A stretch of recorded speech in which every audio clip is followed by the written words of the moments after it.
For most of the 20th century, when someone went to a doctor to say they felt like they were the wrong gender, the medical establishment had a clear answer. Change the mind, not the body.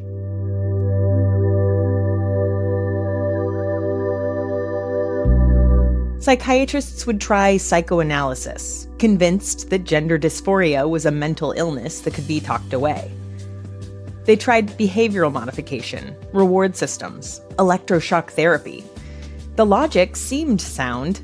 If someone's brain didn't match their body, surely it would be easier to fix the 3-pound organ upstairs than to change someone's entire physical form.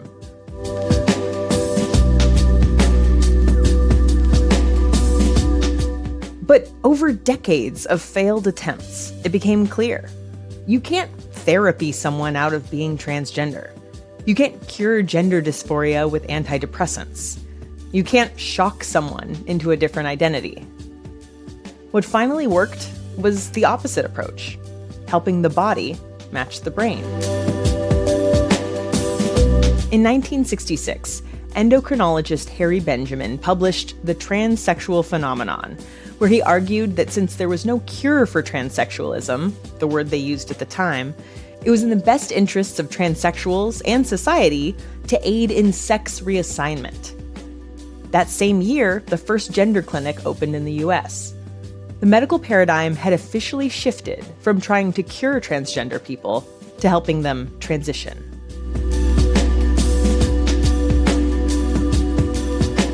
Today, medical gender transition includes hormone therapy, a variety of surgical procedures, and other medical interventions that help align someone's physical form with their internal sense of self. What researchers discovered along the way was fascinating. These treatments don't just change the body. Hormones work in the brain, too. They cross the blood-brain barrier and bind to receptors in the brain that affect cognition, mood, and emotional processing. Gender-affirming care isn't just about looking more like another gender. It's about aligning body, brain, and identity in a way that years of talk therapy never could. It turns out that when you stop trying to fix people's brains and start supporting their bodies, something remarkable happens. They thrive. In this episode, you'll hear exactly how modern medical transition works. From the cellular level, where estrogen and testosterone bind to receptors in tissues and organs, to the practical challenges of learning to live in a new body. You'll learn about the biological changes, the emotional shifts, and the individual paths that people take through medical transition. I'm Ashley Hamer-Pritchard, and this is Taboo Science, the podcast that answers the questions you're not allowed to ask.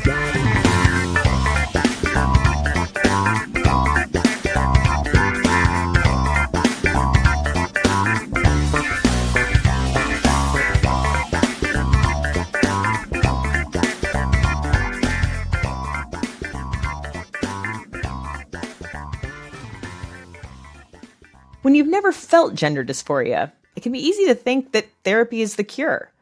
A good therapist can reorient your perspective and help you accept the things you can't change.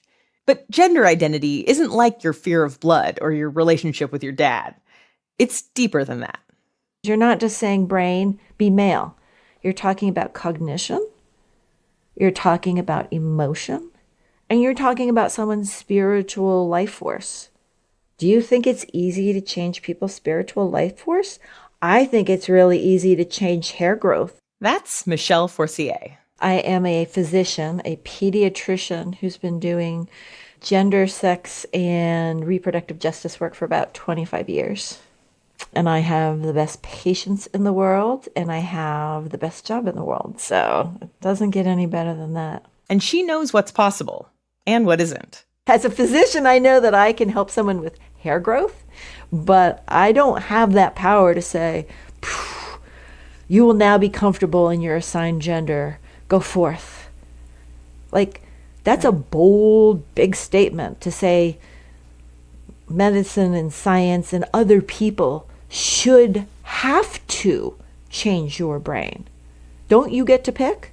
What our patients are asking for is when they tell us they need to do it physically.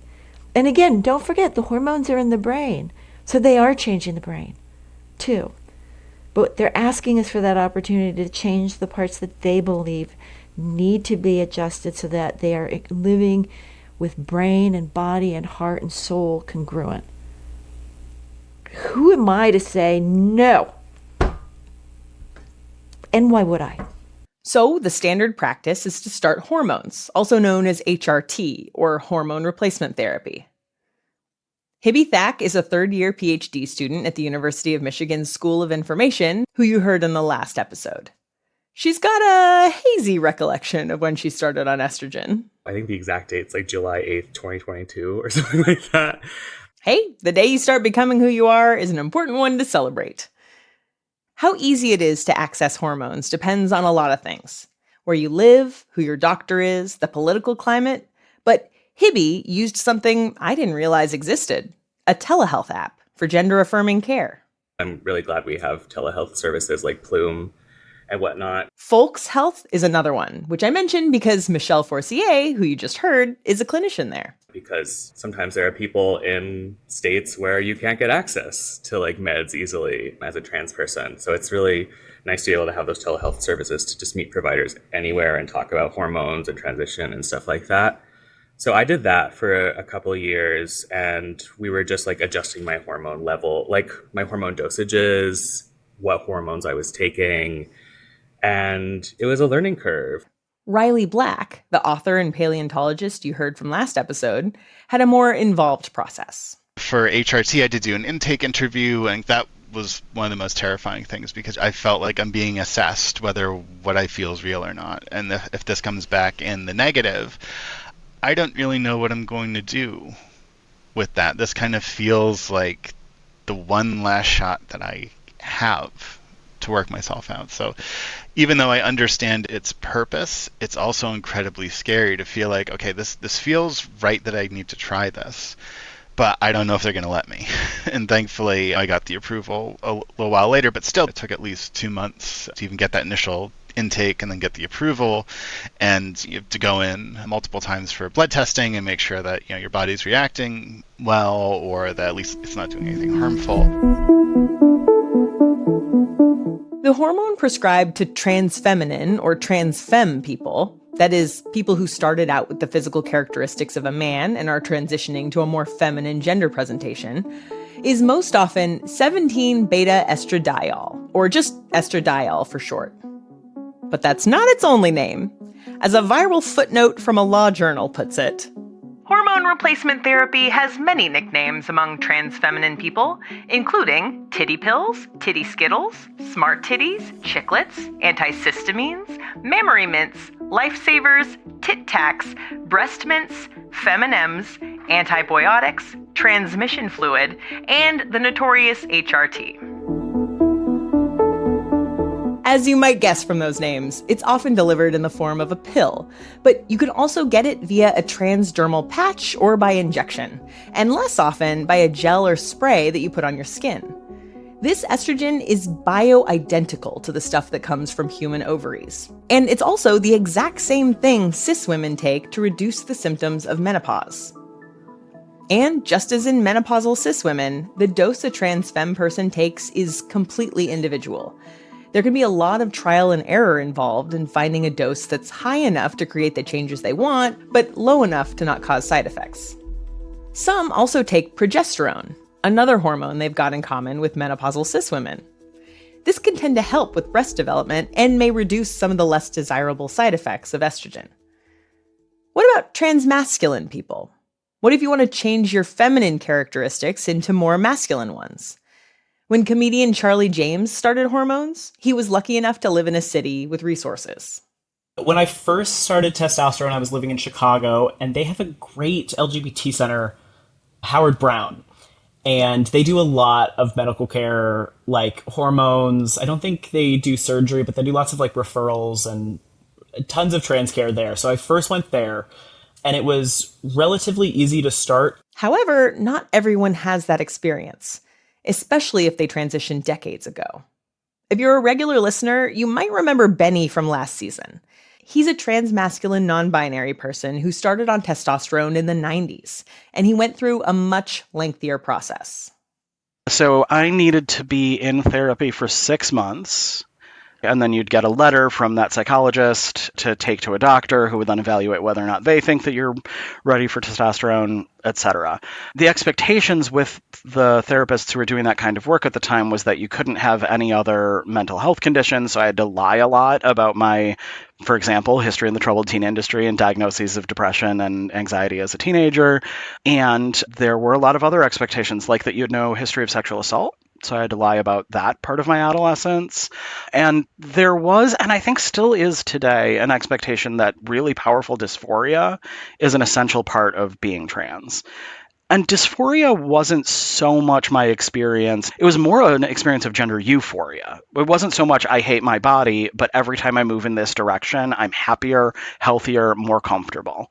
And so I had to say a lot of things about my own past and my own experience of my body that didn't really feel true at the time, but it was the only way to get access. I'm really glad I did that, even though I did a lot of lying, because it got me the thing that I definitely actually needed.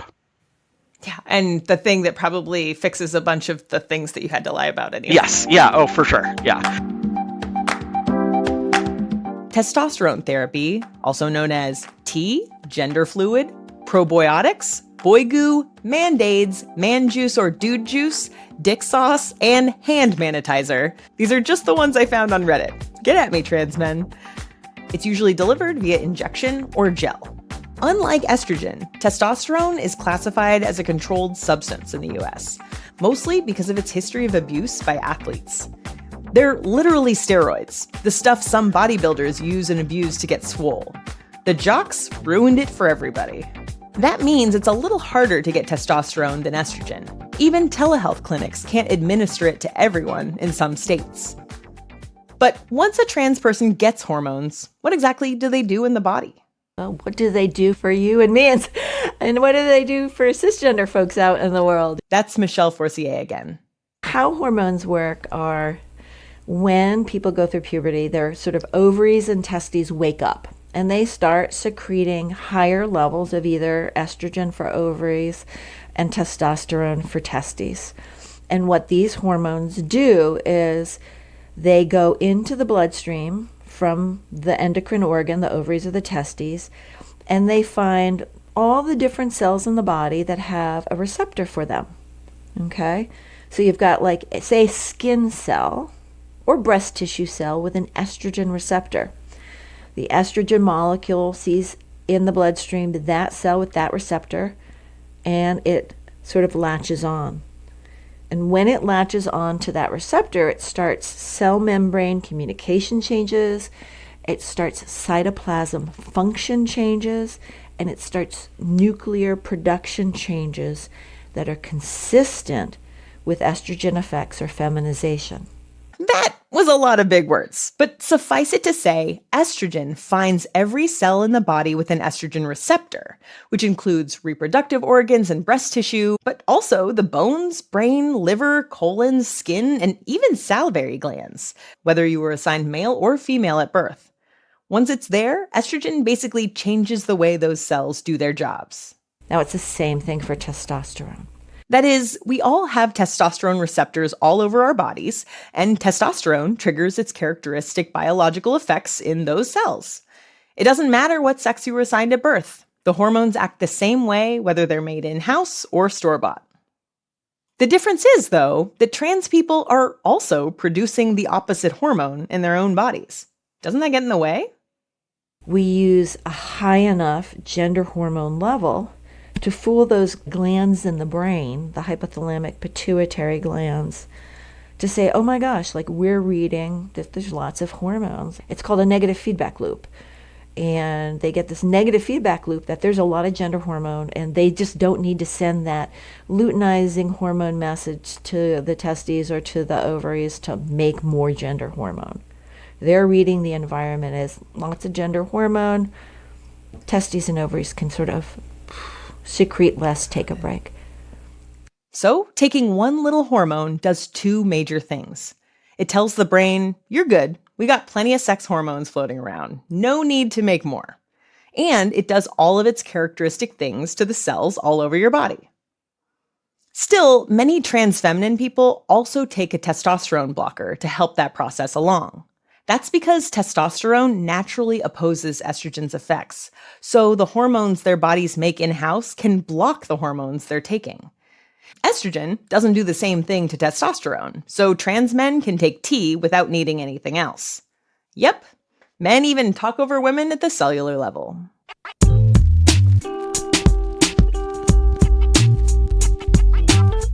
So what does that feel like?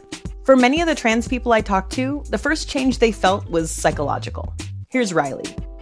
The internal experience of feeling like my head's not full of static all the time. I can think, I can feel things. I don't just feel like numb to the world around me. That came before even some of the physical changes. And that's how I knew it's like, okay, yeah, 100%. Let's like hit the gas on this and keep going. And I've never looked back since. Hibby's early effects were more emotional. I remember taking those hormones and just feeling immense euphoria. Like I was just so giddy. I was like, oh my God, oh my God, oh my God. And they hadn't even like started acting yet because I just took them. Not all trans women experience this, but when they're taking like feminizing hormones, they will start to feel like maybe they have more access to their emotions. They might feel more emotional. And that definitely was the case for me. I cried so much more. I felt more emotional at like these like mood changes. The research backs this up. A systematic review published in the journal Nature in 2023 found that for trans people taking estrogen, emotions tend to become both broader and more intense. You get access to a wider range of feelings and more emotional expressiveness, but sometimes that comes with mood swings and emotional turbulence. The strongest psychological changes, though, were in well-being. Trans people on estrogen tend to experience a decrease in depressive symptoms and psychological distress, and improved self-image and self-acceptance. People on T can have emotional changes too. Here's Charlie. I know a lot of people on testosterone are like, I felt really angry at first, or like, I didn't experience that, but it was like, oh, I'm on testosterone, but I'm not far along, and so the first thing I'm experiencing is like frustration that people don't already see me the way I want to be seen, because I'm like, but I'm doing it, I'm transitioning. Yeah. And it's like, you just have to wait. This is like such a marathon, not a sprint. It's long, ideally lifelong, if you're enjoying it. That same review found some interesting patterns for people on testosterone too. There's often greater anger expression. Though the anger itself isn't any more intense than before, people just tend to express it more. And in contrast to what happens with estrogen, testosterone can create what researchers call affective dampening. Emotions become kind of muted, less open, like a flattening of both positive and negative feelings. But just like with estrogen, the most powerful change is in overall well-being. Less depression, less psychological distress, and increased self-confidence and assertiveness. The fact that many of these psychological changes tend to line up with gender stereotypes should make you wonder how much of this is cultural. It's really hard to untangle the direct effects of hormones from the social effects of transitioning. For example, our sensitivity reader Newt noted that when they started on T, they found they didn't cry less, they just cried at different things. They used to cry really easily when they were sad or angry, but now they're most commonly a happy crier. That points to how much of what we think are the direct effects of hormones might actually be about learning new social and emotional scripts. So, grain of salt, but still, I think it's fascinating to think that one little hormone might have that much sway over how you experience emotions. And of course, greater well-being is what's most important. Here's Michelle Forcier again. The energy that your brain and your heart and your body has had to put into managing a system that doesn't match is tremendous.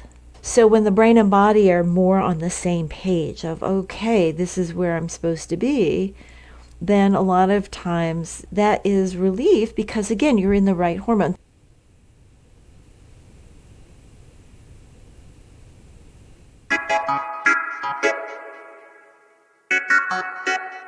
So, what physical changes do hormones create? Let's start with the trans femmes. Here's Hibby. Usually there'll be like some fat redistribution. You will like grow breasts of some sort, develop breasts. And like if you don't get bottom surgery, your penis, your phallus will sort of like go through changes as well. You may not easily be able to orgasm. You may not feel the same sexual libido you did before. Riley was lucky enough to have the opposite experience. How orgasms feel fundamentally changes. Pre-transition, they felt very, very localized, kind of just to like the pelvic area. Now it's the full body experience, and they're widely vary from each other. Estrogen. Who knew it was doing so much? It also helps trans femmes grow breasts, real breasts. Because, fun fact, we all start with the same breast tissue. It's only when cisgender girls hit puberty that breast tissue starts to form breast buds and then full-on breasts, in a process that takes several years. Trans femmes who start estrogen go through a similar process, though a study suggests that their breast formation mostly happens in the first 6 months and usually ends up somewhere in the A cup range. Adding progesterone after the first few months of estrogen has been shown to help them grow a little more. Still, genetics, body fat percentage and distribution, and even whether someone is taking a testosterone blocker can factor into breast size. And yes, because it's all the same breast tissue, trans women can produce breast milk with the right effort. Bodies are amazing. Transmasculine people taking testosterone go through a similar experience, but just in the opposite direction. You're sort of swollen, you're getting acne, your face shape is changing, your body is changing. I was experiencing bottom growth, which is like the weirdest sensation. I've actually never heard the term bottom growth. Really? Oh my gosh. Yeah. Okay, this is fun. So bottom growth typically is one of the first things people notice on testosterone. Although I think for some people it happens a little later. Basically, your clitoris grows in... I don't know if it's just your clitoris. Basically, you get somewhat of like a shaft. You start to grow like a tiny penis. The scientific term for this is clitoral hypertrophy, which brings to mind the image of a clit lifting weights. According to the few studies we have on this, a hypertrophied clit averages between 2 and 4 centimeters in length, or between the length of a single peanut and a walnut shell. And it's extremely sensitive because, you know, just anatomy-wise, like the most sensitive parts are all kind of pushed to the outside. It's a really bizarre feeling, coupled with being just constantly horny because you're going through puberty.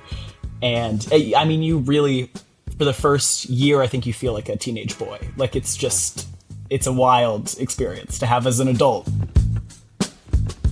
For some trans people, hormones are all they want. They're happy with the physical and psychological changes they get from HRT. But for those who aren't, and for those who have the funds, the insurance coverage, and the access to qualified medical professionals, surgery is the next step. And fair warning, I'm about to talk about surgery, so if you're squeamish about surgical descriptions, like I am, feel free to take plenty of breaks. The things I do for science. Riley has had several surgeries. I did breast augmentation, vaginoplasty, and facial feminization in that order. Breast augmentation, oddly enough, was the easiest to go through. That was the first one that showed up and had the most availability. Breast augmentation is where a surgeon places a silicone or saline implant under the mammary glands or chest muscles to create the appearance of fuller breasts. While there are some slight differences in the implant size and placement that trans femme people need, it's basically the same as any cis woman's boob job. It's kind of interesting to me that all of the doctors that I saw for each of these procedures were in plastic surgery units that also serve cisgender women and people of other genders other than trans women. That like when I went in for vaginoplasty, all the nurses are basically telling me that they went to the same surgeon that I'll be seeing to get their own labiaplasty and stuff done. Vaginoplasty is a surgery that creates a vulva and a vagina from the patient's own tissues. Historically, surgeons have performed what's called a penile inversion vaginoplasty, where they use skin from the penis, scrotum, and sometimes the abdomen or thigh to construct a vaginal canal that can be used for penetrative vaginal sex. The newest approach to this is something called robotic-assisted peritoneal vaginoplasty, where a robotic surgical system goes in through the belly button and creates a vaginal canal from the peritoneum, which is the membrane that lines the abdominal cavity. There are a lot of benefits to this approach, not least of which is that the peritoneum doesn't grow hair. People undergoing vaginoplasty sometimes have to do up to a year of laser hair removal before their skin is ready to be used as a surgical graft. There's also a surgery called a vulvoplasty, where surgeons create a vulva without a vaginal canal. For display only, you might say. This has the obvious drawback of not allowing for penetrative vaginal sex, but it has a much faster recovery time, and anyway, not all trans femmes want to have vaginal sex. Some just want to remove their male sex organs and move on with their lives. Riley was on a surgeon's waiting list for over a year before she got her vaginoplasty. But finally, she got it. Then came the surgical recovery. It's one of the lengthier recovery processes. I was in the hospital for about 5 days. Afterwards, I actually needed a blood transfusion because I lost a little bit more than I expected. And then it's not learning to walk all over again, but you really are made aware of like what your physical capacity is. Like you need to move, you need to get around a little bit, but you have to also be very, very careful with yourself and do a lot of maintenance. Riley also got facial feminization surgery, which is more of an umbrella term for many different surgeries than a surgery unto itself. Patients might get a reshape of their forehead, brows, nose, cheeks, jaw, or all of the above. They might get what's known as a tracheal shave, which reduces the size of the Adam's apple. They might also get fillers and skin resurfacing. And it's worth mentioning that every one of these procedures is also done on cis people. Gender-affirming care is for everybody.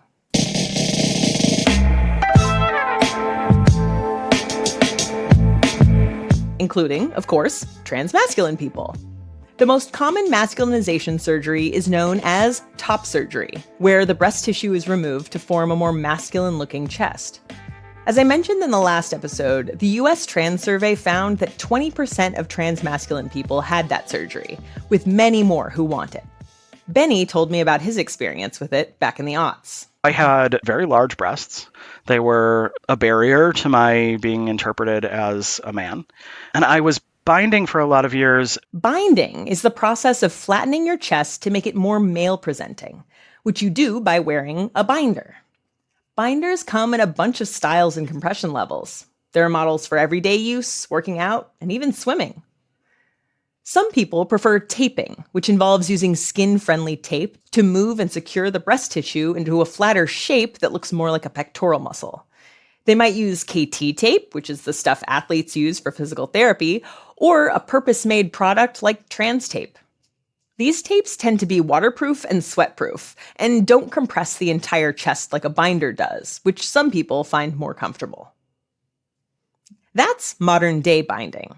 But back then, they didn't have nearly the binding technology that's available today, right? Like store-bought binders were only just starting to be a thing, and they certainly weren't affordable to me. So I was lucky enough to be able to sew and was using some stuff that I made, some stuff a girlfriend's sister made for me, things like that. And I was in a lot of pain. Binding is really painful, especially if you're doing it in a way that isn't well-designed. And eventually, I, between myself and some friends, was able to save up enough money to get top surgery. I went to a surgeon who'd never worked with a trans person before, but had a lot of experience working with gynecomastia, so excess breast tissue in men, and had done a lot of breast reductions. And so I felt like that was enough knowledge for me to be willing to see this doctor who I was local and I could afford. I am very lucky. My experience of that was fantastic. That wasn't true for everybody who was having these surgeries in 2006. I'm very happy with the shape of my body now. And it did what I wanted, which was stopped people from looking at me funny. There are also surgeries to create a penis called phalloplasty. Charlie is going through the early stages of that as we speak. I love tattoos. I have a lot of tattoos. And right now I'm trying to get phalloplasty using my leg. So basically they're going to take a piece of the skin on my leg to make the shaft of a penis. And something you have to do in preparation for that is get all of the hair removed from your leg. And most people do that with laser hair removal, which is usually covered by insurance if you're getting phalloplasty. It really depends what insurance you have. Mine covers it. The problem is I can't get laser because I have tattoos. And if you do laser on the tattoos, it will burn the skin. So instead I'm getting electrolysis, and I'm having my increasingly hairy leg, because testosterone makes me hairier all the time. I'm having individual hairs electrocuted off of my leg. And that's just the start.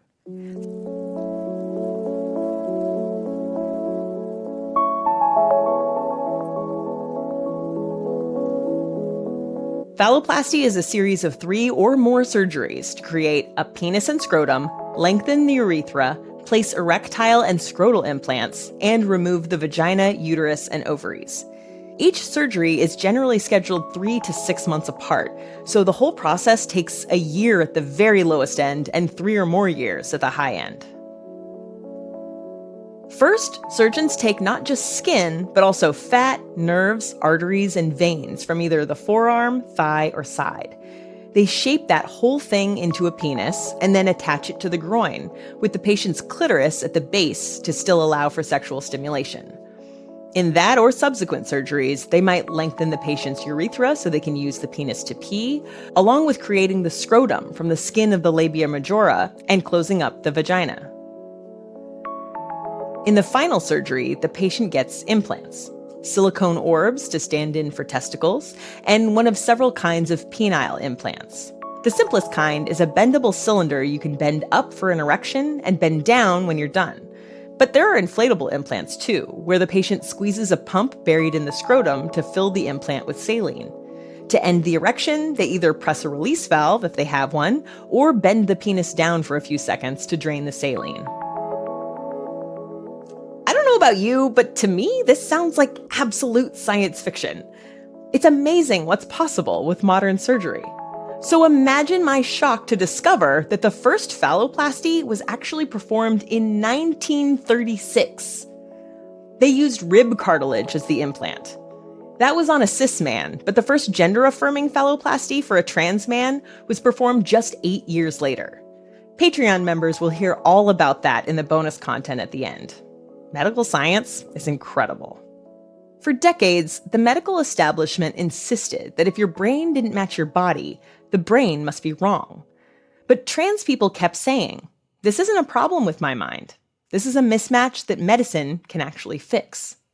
And they were right. When you give someone's body the hormones their brain expects, when you help align their physical form with their internal sense of self, something remarkable happens at the most basic biological level. Cells start responding the way they're supposed to. The static clears. People can finally just be. Think about it if you were a saltwater fish and I put you in an aquarium in my house. And then eventually I say, like, you need to swim in the ocean because you're a saltwater fish. You're gonna feel better. It's, you're gonna be in the milieu that you're supposed to be. And that's, I think, in some ways, on a sort of a macro level, that kind of relief and peace and just feeling more comfortable and confident in themselves that patients tell me they experience. The ocean was there all along. We just had to stop insisting the fish belonged in fish tanks.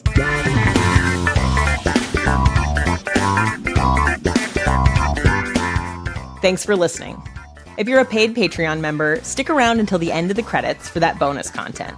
If you're not, head to patreon.com/tabooscience to join for as little as $5 a month. Thank you so much to Michelle Forcier, who I had the best conversation with. You'll hear a lot more from her in the next episode. Thank you also to Riley Black, Hibby Thack, Charlie James, and Benny. Riley Black's latest book is The Last Days of the Dinosaurs, and you can learn more about her and her other books at rileyblack.net. Hibby Thack's website is hibbythack.com. That's HIBBYTHACH.com, where she shares her research about queer and trans people of color's online experiences with platforms and technologies, often within gaming-related spaces like indie video game development and video game live streaming. Charlie James is on TikTok at Male Cowgirl, and he just came out with a book entitled I'm Just a Little Guy, How to Escape the Horrors and Get Back to Dilly-Dallying. You can learn more at charliejamescomedy.com. You'll hear more from all of them later in the season. Taboo Science is written and produced by me, Ashley Hamer Pritchard. Our sensitivity reader is Newton Shuttlecotty. The theme was by Danny Lopatka of DLC Music. Episode music is from Epidemic Sound. The next episode gets into one of the biggest issues in America's legislative crosshairs: gender-affirming care for youth. We're getting into it. I hope you tune in. I won't tell anyone.